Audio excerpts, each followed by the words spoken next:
여러분 유럽 난민 문제를 아시나요? 현재에도 유럽의 모든 나라들이 이 난민 문제 때문에 골머리를 썩고 있습니다. 특히 지중해를 낀 그리스, 이탈리아, 스페인과 같은 지리적으로 가까운 나라들이 더 많은 문제들을 겪고 있고 이를 넘어 유럽 전역으로 퍼지고 있는 상황입니다. 보통 이 난민들이 급증하면 범죄율이 급증하는데요. 이에 세계에서 복지가 가장 좋은 스웨덴이 수면 위로 오르고 있습니다. 최근 스웨덴이 전 세계에서 두 번째로 범죄율이 높은 국가가 돼버렸는데요.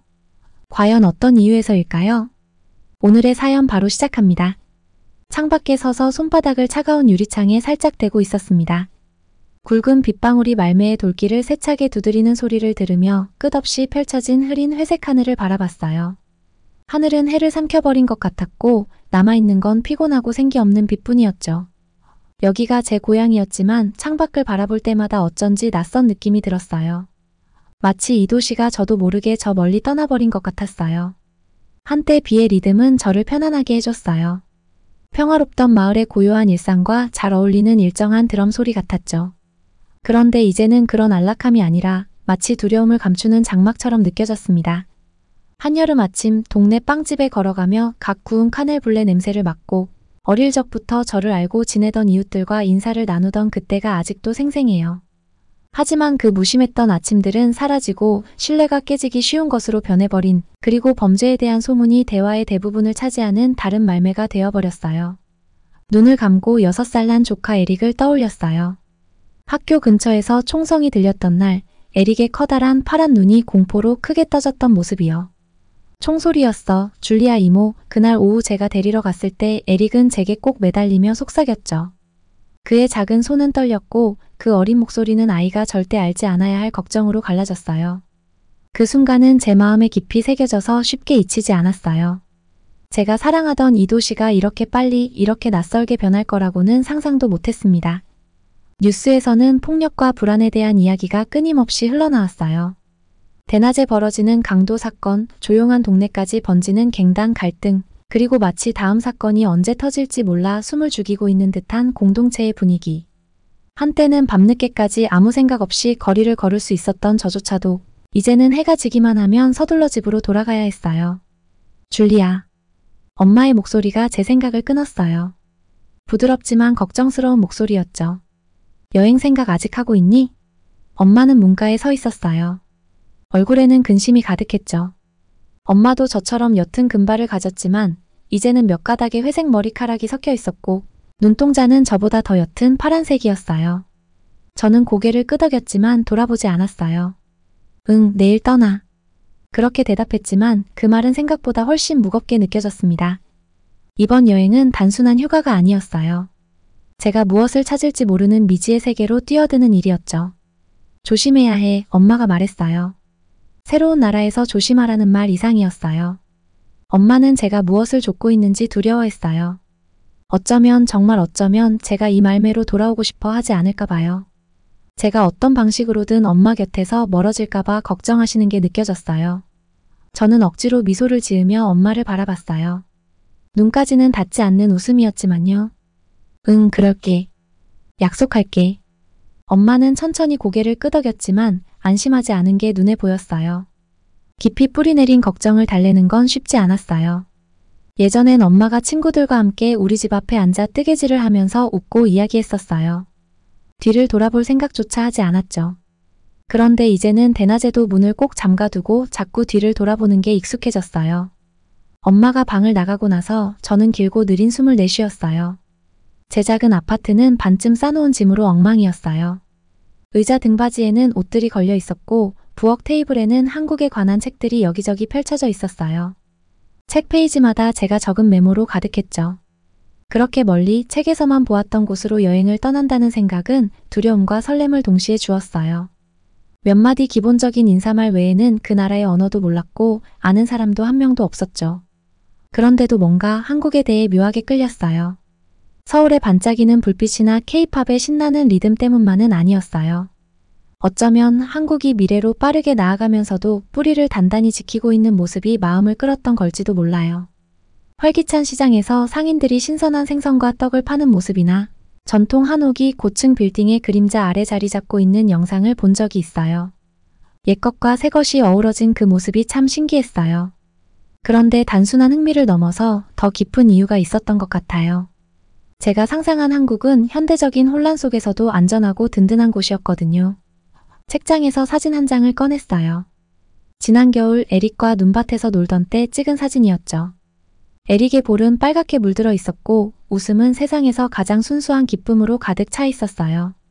에릭이 총소리 같은 말을 듣지 않아도 되는 세상을, 위험에서 숨는 방법을 배우지 않아도 되는 세상을 주고 싶었어요. 한국이 어떻게 그런 안전함을 만들었는지 배울 수 있다면 그걸 집으로 가져와서 말매를 다시 고쳐낼 수 있을지도 모른다고 믿고 싶었어요. 그 생각을 품고 짐을 다시 싸기 시작했어요. 제가 하나하나 정성껏 짐을 꾸렸죠. 선선한 가을 날씨를 위한 따뜻한 옷, 제가 배우게 될 모든 걸 적어둘 작은 노트, 그리고 새로운 친구를 사귄다면 나눠줄 선물 몇 가지. 여행이 쉽지는 않을 거란 걸 알고 있었어요. 문화 충격이나 시차 적응, 낯선 곳에서 느끼게 될 어색함도 각오했어요. 하지만 스웨덴에서는 이제 찾아보기 힘든 아름다움을 찾게 되길 바랐어요. 그날 저녁 비가 그쳤어요. 주황색 가로등 불빛 아래 젖은 거리가 반짝였죠. 저는 작은 발코니에 나가 서늘한 바람이 스칠 때 살짝 몸이 떨렸어요. 도시는 이제 조용해졌고 간간히 차 한 대가 지나갈 뿐이었어요. 발코니에 서서 떠나기 전에 이 익숙한 장면들을 하나하나 눈에 담으려 했어요. 마을 중심에 서 있는 오래된 시계탑, 젖은 낙엽 냄새, 밤으로 물드는 도시의 희미한 소리. 고요한 밤에 작게 속삭였어요. 마치 세상이나 제 자신에게 약속하듯이.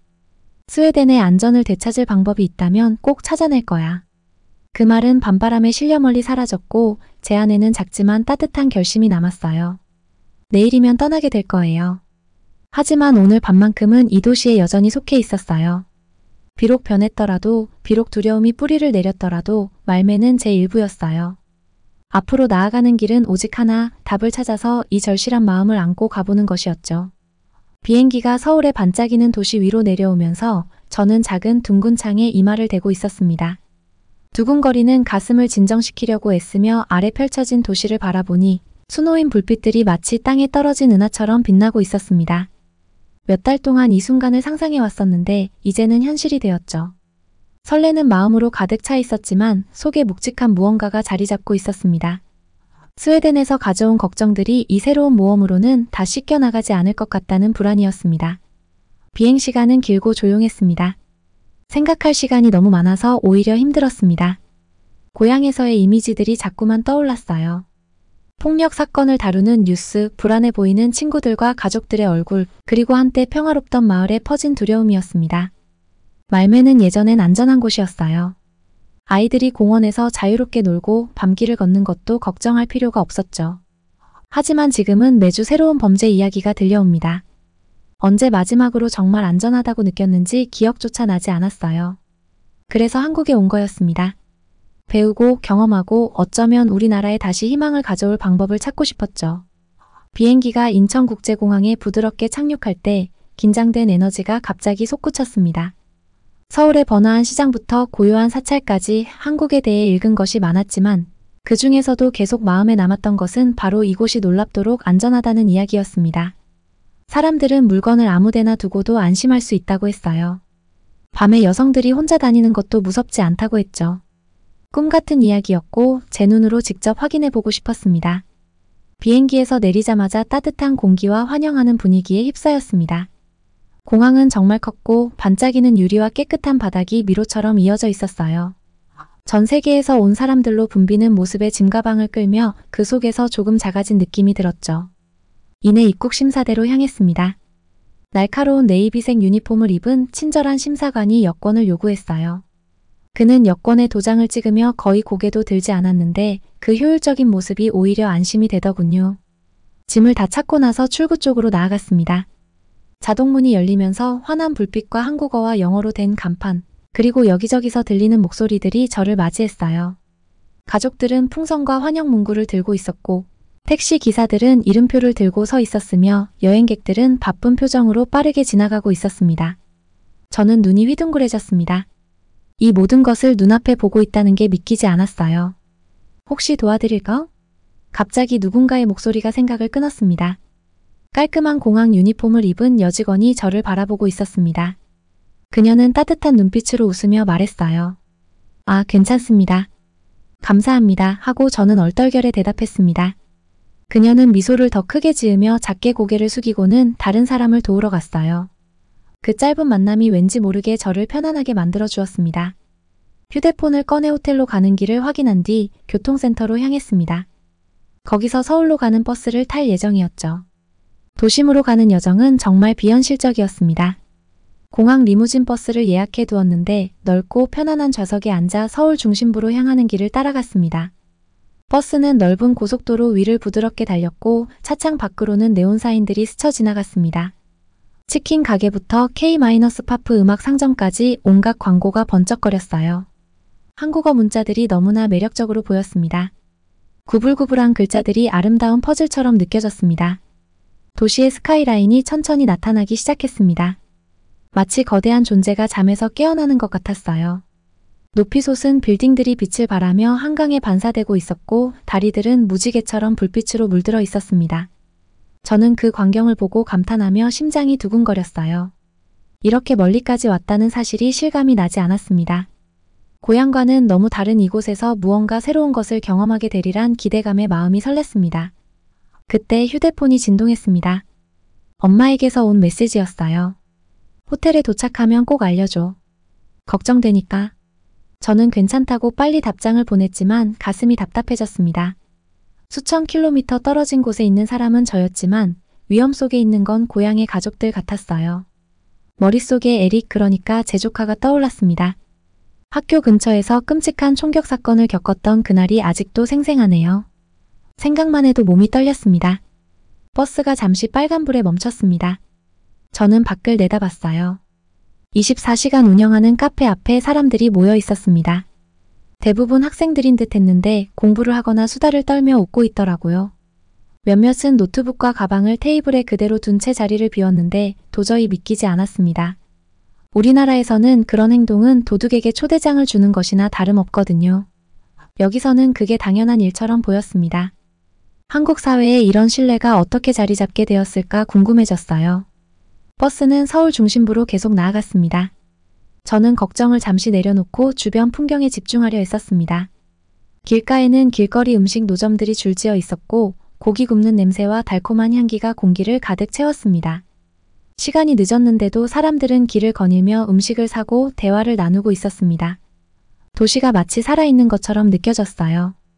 몇 년 전의 말매에서는 상상도 못할 생동감이었습니다. 드디어 버스가 제 정류장에 도착했고 저는 조심스럽게 내렸습니다. 잠시 방향을 잡고 나서 호텔로 향했습니다. 짐가방 바퀴 소리가 포장도로 위에서 덜그럭거렸습니다. 밤 11시가 넘었지만 길은 환했고 주변에는 사람들이 있었습니다. 한 무리의 젊은 여성들이 웃으며 지나가고 있었고 2명의 10대가 전동 스쿠터를 타고 웃음소리를 남기며 지나갔습니다. 호텔에 도착해서 무사히 체크인을 마쳤습니다. 로비는 현대적이고 부드러운 조명과 우아한 가구로 꾸며져 있었습니다. 제 방은 단순하지만 아늑했고 커다란 창문 너머로 서울의 스카이라인이 펼쳐졌습니다. 피곤했지만 너무 설레서 잠을 잘 수가 없었습니다. 짐을 조금 정리한 후 창가에 서서 낯선 도시의 풍경을 바라보았습니다. 안도감, 호기심, 그리고 작은 희망이 뒤섞인 감정이 제 안에 가득 찼습니다. 여기서 뭔가 의미 있는 것을 찾을 수 있기를 바랐어요. 그때 휴대폰이 다시 울렸습니다. 고향 친구에게서 온 또 다른 메시지였어요. 뉴스 봤어? 스톡홀름에서 또 폭동이 났대. 점점 심각해지고 있어. 깊은 한숨이 나왔습니다. 이렇게 멀리 떨어져 있어도 그 혼란에서 벗어날 수 없는 걸까요? 다시 창밖을 바라봤습니다. 거리는 여전히 활기가 넘쳤고 사람들은 자유롭고 자신감 있게 움직이고 있었습니다. 서울에서의 세 번째 밤은 마치 꿈속에 있는 듯한 느낌이었어요. 강렬한 색깔과 소리들로 가득 찬 절대 깨어나고 싶지 않은 그런 생생한 꿈이요. 홍대의 거리들은 생기로 가득 차 있었고 어느 코너를 돌아도 새롭고 흥미로운 무언가가 보였어요. 상점들에서 흘러나오는 음악은 팝, 록, 힙합이 섞여 어우러졌고 지글지글 익어가는 길거리 음식 냄새가 코를 찔렀어요. 이미 배가 불렀는데도 괜히 배에서 꼬르륵 소리가 나올 정도였죠. 이곳은 마치 끝나지 않는 축제 같았어요. 천천히 거리를 걸으며 밤의 분위기에 푹 빠져들었어요. 여기저기서 상인들이 매운 떡볶이를 꽂은 꼬치를 흔들어 보이거나 달달한 버블티를 내밀며 손님을 불러 모으고 있었어요. 친구들끼리 깔깔대며 사진을 찍는 모습이 보이고 거리 공연자들은 가로등 아래에서 작은 마법 같은 무대를 만들어내고 있었죠. 그 중에 한 무리의 댄서들이 있었어요. 아마도 20대 초반쯤 되어 보였는데 그들은 연습한 듯한 자신감으로 사람들의 시선을 단숨에 사로잡았어요. 그들의 발이 음악 비트에 맞춰 도로를 박차고 관중의 환호의 얼굴이 자부심으로 빛났어요. 그 장면을 보며 저도 모르게 미소가 번졌어요. 오랜만에 마음이 가볍고 걱정 없는 느낌이 들었어요. 정말 몇 년 만에 처음 느끼는 그런 기분이었죠. 하지만 그 웃음과 박수 소리가 가득한 한가운데서 주머니 속 전화가 진동했어요. 평화롭던 순간에 갑자기 들어온 작은 방해였어요. 전화를 꺼내보니 스웨덴에 있는 친구 리나에게서 메시지가 와 있었어요. 링크를 클릭하자 화면이 켜졌고 가슴이 철렁 내려앉았어요. 영상은 누군가 뛰면서 찍은 흔들리는 화면이었지만 내용은 분명했어요. 스톡홀름이 난리였어요. 멀리서 불길이 춤을 추듯 타오르고 차들이 불타오르며 검은 연기가 하늘로 치솟고 있었죠. 사람들은 사방으로 뛰어다녔고 어떤 사람들은 훔친 물건을 품에 안고 있었고 다른 사람들은 혼란을 피해 얼굴을 감싸고 있었어요. 진압 장비를 착용한 경찰들이 줄을 섰지만 그들은 작고 벅차 보였어요. 제 핸드폰 작은 스피커로 들려오는 비명 소리와 사이렌 소리에 가슴이 조여들었어요. 손이 떨리며 핸드폰을 꽉 잡았고 숨이 가빠지기 시작했어요. 낯익은 두려움이 다시 찾아왔어요. 그 두려움은 오래된 친구처럼 익숙했죠. 저는 이미 너무 많은 이런 장면들을 봐왔고 너무 많이 겪어왔거든요. 제 고향인 스웨덴이 이제는 더 이상 제가 아는 곳이 아니었어요. 그리고 그렇게 멀리 떨어진 곳에서 그 혼란을 다시 보게 되니 정말 비현실적으로 느껴졌어요. 여기 저는 서울의 분주한 거리 한가운데 서 있었어요. 낯선 사람들 속에서 하지만 그들은 미소 짓고 춤추며 삶을 즐기고 있었죠. 전화기에서 눈을 들어보니 거리 공연에서 흘러나오는 음악은 여전히 울려 퍼지고 있었고 사람들의 웃음소리는 끊이지 않았어요. 그 차이가 너무 컸어요. 마치 제 마음이 둘로 나뉘는 것 같았어요. 한쪽은 그 혼란스러운 영상 속에 갇혀 있고 다른 한쪽은 이 평화롭고 안전한 현실에 서 있는 느낌이었죠. 눈가에 뜨거운 눈물이 맺혔어요. 참으려고 했지만 눈물은 흘러내리고 말았어요. 그 눈물은 단순히 무너진 고향에 대한 슬픔만이 아니었어요. 더 복잡한 감정이었죠. 희망. 기대하지 않았던 작은 희망이었어요. 근처 벤치에 앉아있던 남자가 제 눈물을 본 것 같았어요. 그는 조심스레 다가왔어요. 저를 놀라게 하고 싶지 않은 듯한 조심스러운 걸음이었죠. 30 초반쯤 되어 보이는 남자였는데 눈빛이 참 따뜻하고 부드러운 표정이었어요. 괜찮으세요? 그는 조용히 물으며 물병을 내밀었어요. 그의 진심 어린 태도에 순간말이 나오지 않았어요.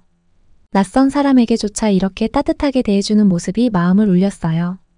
목에 걸린 감정을 삼키며 떨리는 손으로 물을 받았어요. 감사합니다 하고 겨우 속삭였죠. 그는 더 묻지 않고 그냥 이해한다는 듯이 고개를 끄덕이며 다시 벤치로 돌아갔어요. 차가운 물병을 손에 쥐고 서 있었어요. 그리고 그 순간 무언가가 제 안에서 바뀌었어요. 제가 깨달았어요. 안전이란 단순히 경찰이나 CCTV 같은 것만으로 지켜지는 게 아니었어요.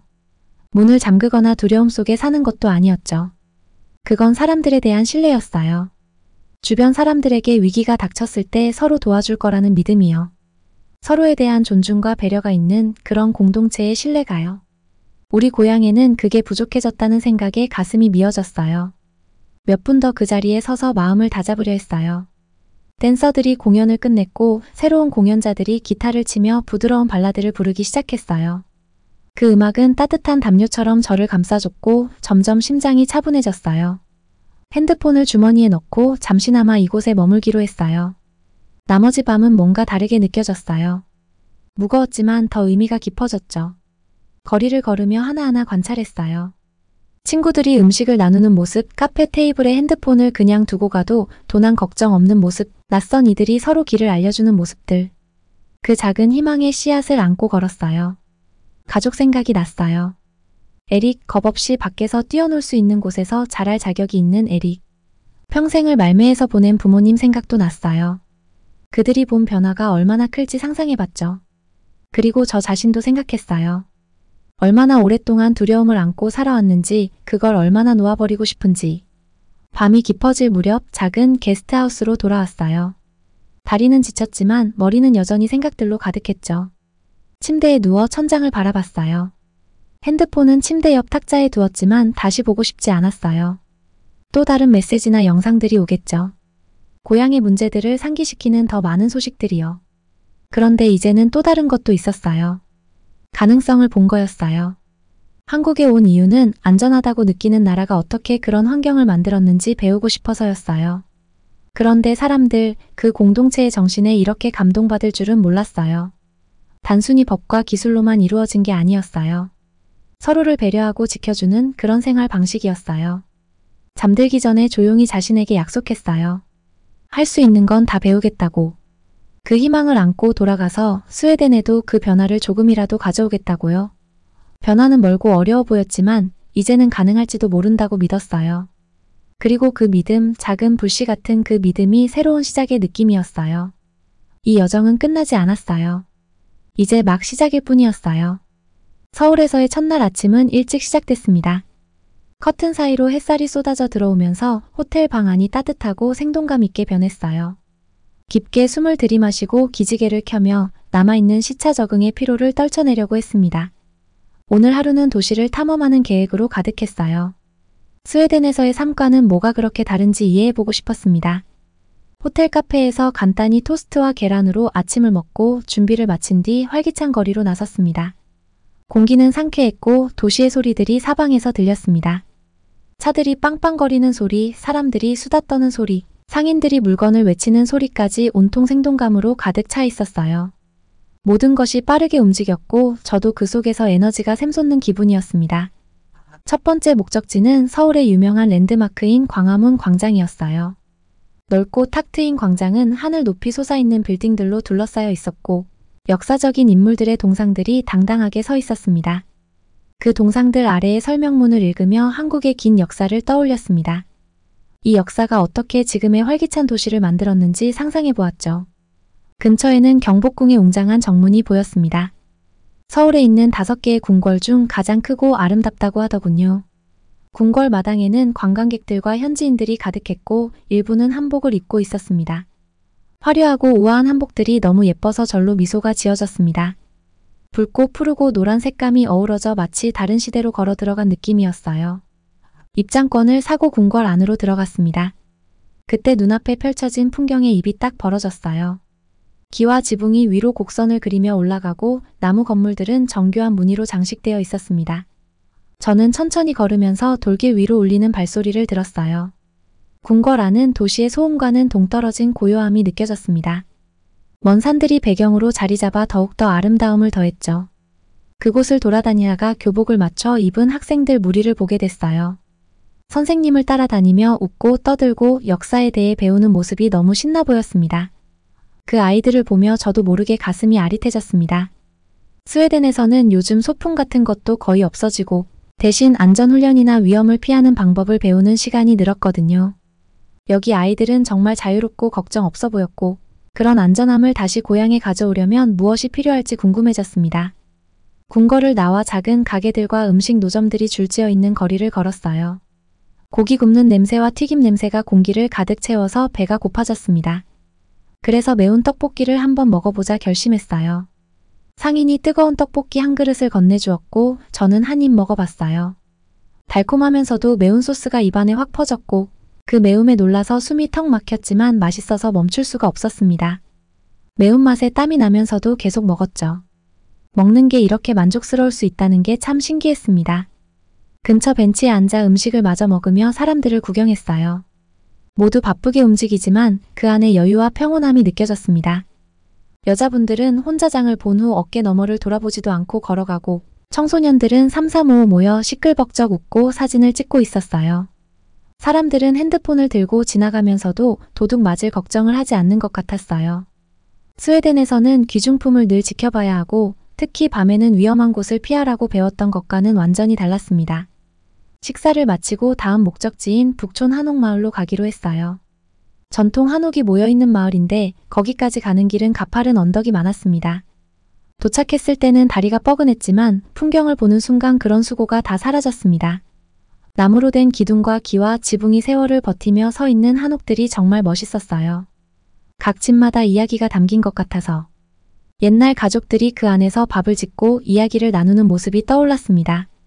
좁은 골목을 걸으며 사진을 찍고 과거와 현대가 공존하는 모습에 감탄했어요. 한쪽에는 유리 빌딩과 네온 사인이 빛나는 현대 서울의 스카이라인이 보였고 다른 쪽에는 시간이 멈춘 듯한 고요한 한옥마을이 있었어요. 한국이 어떻게 전통과 발전을 균형 있게 유지해 왔는지 느껴졌습니다. 한옥 앞에서 할머니, 할아버지들이 모여 앉아 전통 보드게임을 하고 계셨습니다. 이름 모를 게임이었지만 그분들의 웃음소리에 저도 기분이 좋아졌어요. 그 단순한 행복이 너무 따뜻하게 느껴졌습니다. 고향에서는 어르신들이 종종 외롭고 고립된 느낌을 받곤 하셨거든요. 하지만 여기서는 어르신들도 공동체의 일원으로 존중받고 함께 어울리는 모습이 정말 인상적이었습니다. 하루가 금세 지나가고 하늘이 부드러운 주황빛으로 물들기 시작했습니다. 마지막으로 청계천을 가기로 했어요. 도시 한가운데를 가로지르는 복원된 하천인데 양옆으로 산책로가 잘 정비되어 있었어요. 사람들은 천천히 걸으며 발을 물에 담그기도 하고 가족 단위로 산책을 즐기기도 했습니다. 저는 시원한 바람을 맞으며 앉아 있었어요. 물이 반짝였고 도시의 불빛이 하나씩 켜지면서 물결 위에 비쳤습니다. 그때 스웨덴이 다시 생각났습니다. 거기서는 해가 지면 도심이 비어있거나 위험하게 느껴졌거든요. 하지만 여기서는 밤이 되어도 청계천이 사람들로 가득했고 자연스럽고 편안한 느낌이 들었습니다. 연인들은 손을 잡고 걸었고 가족들은 저녁 산책을 즐기고 있었어요. 혼자 조깅하는 사람들도 아무 걱정 없이 이어폰을 끼고 뛰어다녔습니다.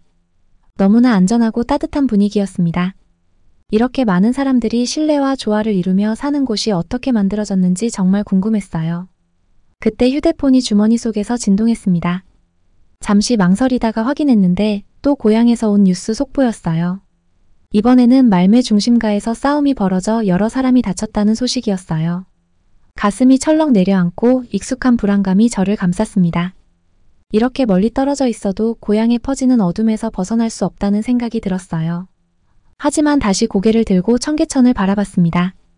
물은 여전히 잔잔히 흐르고 있었고 주변 사람들은 여전히 저녁을 즐기고 있었습니다.